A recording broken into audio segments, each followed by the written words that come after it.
នុញ្ញាតគ្រប់ជំរាបសួរពុកម៉ែបងប្អូនចាតែតែនិយមតាមទស្សនាពេកក៏ដូចជា channel របស់នាងខ្ញុំចាថ្ងៃនេះធ្វើការបង្ហាញជាមួយនឹងប្រភេទឡានសាំយ៉ុងចាសកវត្តមកគ្រឿងទៅឲ្យពុកម៉ែបងប្អូនចាលេងកាងរួចចាស្លាកលេខភ្នំពេញជាគៀងថ្មីជាគៀងស្រៀនទឹកថ្នាំស្អាតសាច់ដេកយើងចាតាក់ទងជាមួយនឹងការរៀបចំទិញពីឃ្លាំងគឺអូខេមួយកំ pl យកទៅក៏ដឹងតែប្រើតែម្ដងពុកម៉ែបងប្អូនណាលេងកាងលេងឈ្នន់អីមកស្អាតរួចហើយចាសម្រាប់យ៉ាន់វិញគឺយ៉ាន់កង់ថ្មីពុកម៉ែបងប្អូនណាយ៉ាន់កង់ថ្មី15កៅអីសកវត្តចាតើតើជាមួយនឹងឆ្នាំផលិតគឺផលិតឆ្នាំ01ចាសម្រាប់ឈៀកពុនផ្លូវអីគឺរួចរាល់អស់ហើយពុកម៉ែបងប្អូននៅឡាយមើលត្រូវចាធ្វើតែឯកសារបើកចេញទៅហ្មងអត់ឲ្យចាំយូរទេចាតើតើជាមួយនឹងការរៀបចំចេញពីឃ្លាំងគឺម៉ាអែមហ្មងចាម៉ាអែមឲ្យភ្ញៀវយកទៅគឺដឹងតែប្រើប្រភេទឡានឃ្លាំងពុកម៉ែបងប្អូនណាចាប្រភេទឡានឃ្លាំងចាឡានស្អាតសនំយ៉ាន់កង់ថ្មីមួយជុំការរៀបចំក្នុងក្រៅអីគឺអត់មានឲ្យទាស់ចិត្តទេចាភ្លឹងបែបហ្នឹងពុកម៉ែបងប្អូនចាតាក់ទងជាមួយនឹងប្រអប់លេខរបស់គេគឺស្អាតអត់មានបញ្ហារងច្រើនលេខទេចាសម្រាប់ម៉ាស៊ីនវិញគឺម៉ាស៊ីនស្ងាត់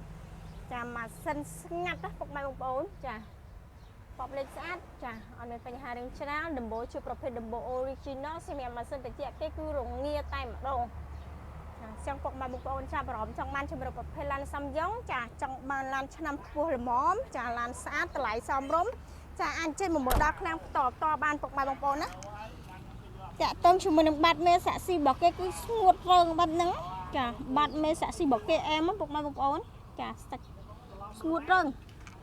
ចាចឹងពុកម៉ែបងប្អូនដែលចំណាប់អារម្មណ៍ចាចង់បានប្រភេទឡានសាំយ៉ុង5 10កៅអីអាចចេញមកមើលដល់ឃ្លាំងផ្ទាល់បានចាងាយស្រួលក្នុងការប្រើ15កៅអីវារៀងវែងចាវាទលាយ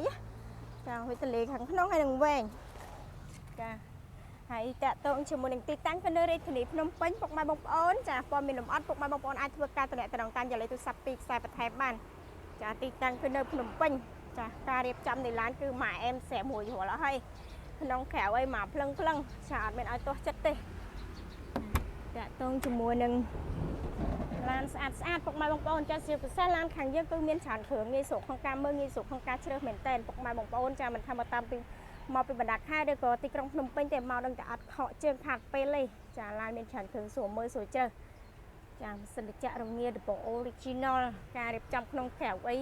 វាំងននអីចាប់មកស្អាតរួចអស់ហើយចាអូខេហ្នឹងហើយអញ្ចឹងសម្រាប់ពុកម៉ែបងប្អូនចាមើលវីដេអូរបស់ខ្ញុំវាអត់ច្បាស់ 100% ដោយពុកម៉ែបងប្អូនចាចេញមកមើលផ្ទាល់ទេមកមើលផ្ទាល់បានច្បាស់នឹងភ្នែកហើយងាយស្រួលក្នុងការសម្រេចចិត្តចាថាស្រឡាញ់គ្រឿងហ្នឹងឬស្រឡាញ់គ្រឿងណាដោយសារតាឡានមានច្រើនគ្រឿងងាយស្រួលក្នុងការមើលជ្រើសពុកម៉ែបងប្អូនចាអញ្ចឹងពុកម៉ែបងប្អូនចាប់អារម្មណ៍ចាអាចជួយមកមើលដល់ឃ្លាំងផ្ទាល់មានសលឿងខៀវសកវ៉ាត់ទឹកប្រាក់ចាអរគុណច្រើនមែនទែនសម្រាប់ការតាមដានទស្សនាវីដេអូតាំងពីដើមរហូតដល់ចប់ចាកុំភ្លេចជួយធ្វើការ like page ចាក៏ដូចជា subscribe channel ម្នាក់មួយដើម្បីទទួលបានព័ត៌មានថ្មីបន្ថែមទៀតចាអរគុណច្រើនជម្រាបលាបាយបាយ